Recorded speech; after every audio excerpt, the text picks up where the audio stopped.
Michel Barnier has promised the European Union has sufficient powers to crack down on Britain for moving too far away from the bloc's standards. The former Brexit negotiator said he doesn't expect to wait long before Downing Street explores using its new regulatory freedom.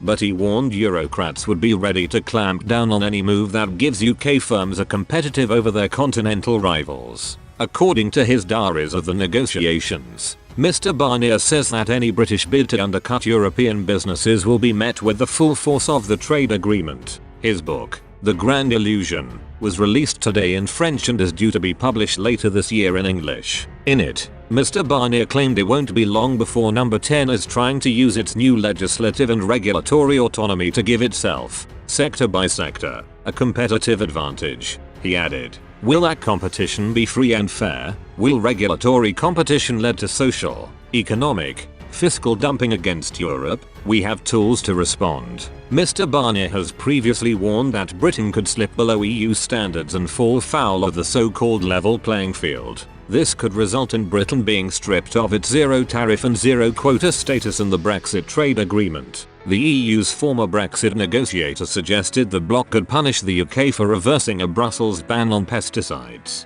Mr. Barnier singled out Britain for the emergence of a bee-killing pesticide used by sugar beet farmers. In his book, the Frenchman also details various spats with Boris Johnson's negotiation team.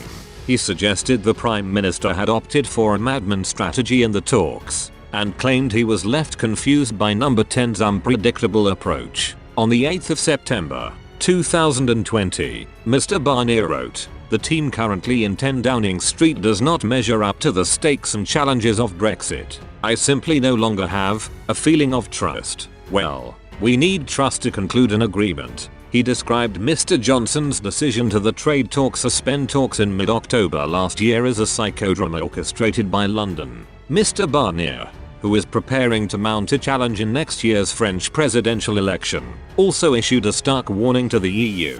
He wrote, "There are lessons to be drawn from Brexit. There are reasons to listen to the popular feeling that expressed itself then, and continues to express itself in many parts of Europe, and to respond to it. That is going to take time, respect and political courage."